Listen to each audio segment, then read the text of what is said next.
Transport. No one, and indeed no economy, can survive without it. When inefficient, it's costly.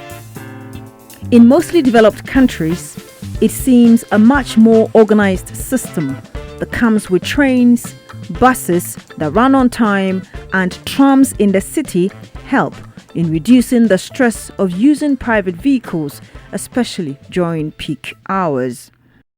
In Kenya, it is known as the matatu industry.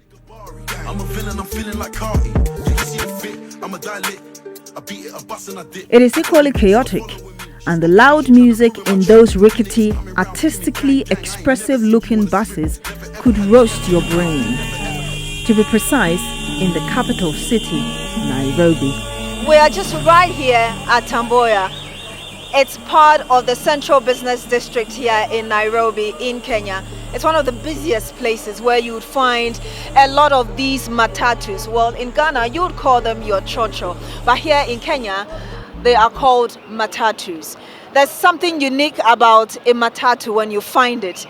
There are so many graffitis on them, different ones based on which car it is, and they are going to different places. It's a little past 2 p.m. here in Kenya. It's a bit chilly today. I just checked the temperature. It's around 24 degrees, but it's windy and it's beginning to drizzle.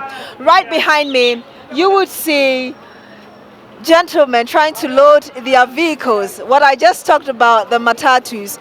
And we'll go in there shortly and find out really how different the matatus are from the trotros that we know in Ghana.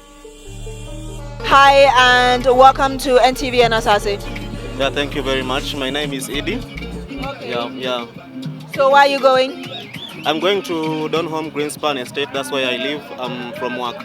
How long does it take from here to where you're going to? Almost 30 minutes maximum. All right. Is it because of traffic or that's just the normal route without traffic? Normal route without traffic, but with traffic, almost an hour. I spoke to your driver, Fred. He says that matatus are the cheapest means of transportation in Kenya. Is that right? Yeah, it's true. Is that the reason you pick it? Yeah, and it's very convenient in fact. Okay, but there's a lot of, there's loud music. I asked him why there's loud music, and he says you clients love it. Is that true? Yeah, it's our culture. Why not? That's what defines us.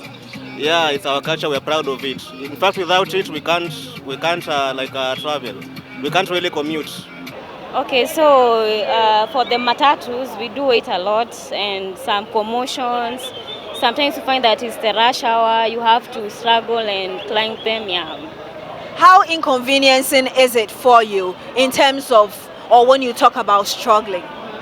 Okay, it's time consuming, and because of security, sometimes you can, people steal from others. Whilst you're on the matatu? Yeah. How does that happen? Has it ever happened to you? No, it hasn't happened to me, but it has happened to a friend. What are the other inconveniences that come with it? Okay, it's time consuming, and then sometimes you don't even find them. Sometimes they have some music in it. You see, it's so disturbing sometimes. You just need to concentrate. I spoke to a driver who said that you clients love the loud music. Sometimes we do, but sometimes we don't need that loud music. At which point don't you like the loud music? Like when you're in a hurry, sometimes you are tired. Yeah. You just want to have your peace of mind. Yeah, some peace of mind. So if you had other choices, or if you had the means, which other means of transportation would you use? Okay, for the matatus, they are cheaper, but we can also use some Uber when you're in a hurry, that is, yeah. But for you, it's expensive. Yeah, it's expensive. The gridlock happens at this time is on the Kimathi Street. Research work published by International Fleet World analyzes the cost of traffic congestions to economies. It quotes INRIX, one of the world's biggest transport data and analytics specialists, and its 2017 Global Traffic Scorecard charted traffic congestion in 1,360 cities across 38 countries worldwide. In the US alone, the cost of drivers spending an average of 41 hours in traffic per year was $1,445. Without significant action, These costs are forecast to increase to almost 50% to $290 billion by 2030 amidst serious environmental costs.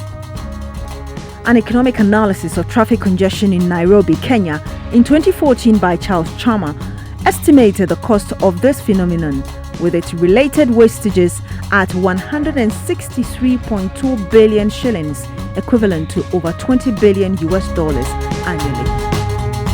In Ghana, it is equally estimated that road transport congestions cost the economy, made up of ordinary individuals, billions of dollars as well.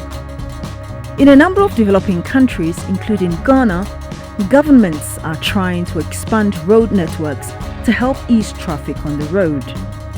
For Ghana, the current government says road expansion is one of its priorities, having named at least 2 consecutive years as the year of roads.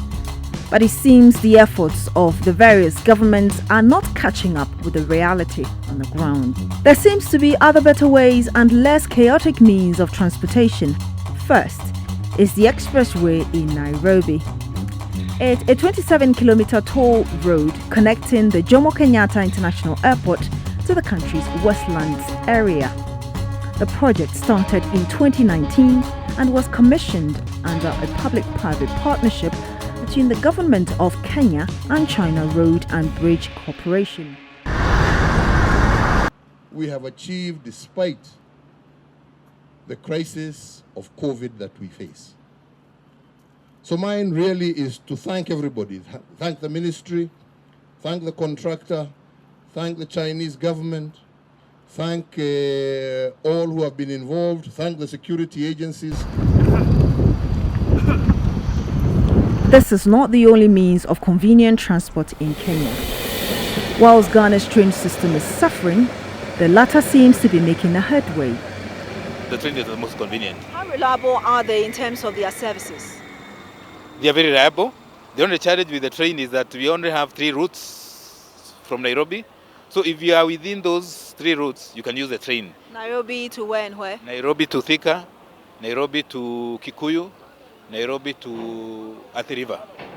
Those are the 3 main routes. These are 3 routes, but in terms of transport development, would you say that there's some sort of investment and commitment to making this one of the best ways or means of transportation for Kenyans? Yes, the government is really trying. You see, this road was built by the colonialists, and it has literally been upgraded by the government to the modern railway stations along the way. For example, when you look at the route from here to Thika, there are so many stations along the way, and you can go leave your car there, park your car, and get in the train. The only challenge is there are those who don't work from 8 to 5. If you don't work from 8 to 5, maybe you are leaving home at 10, you won't get a train. The train does early morning and late in the evening. That's the only challenge. Oh, so my understanding is that the railway system has been designed to meet the 8 to 5 working. Yes. Okay. Yes. And so far, you think that is very efficient? So far, so good. It's very efficient. Very efficient.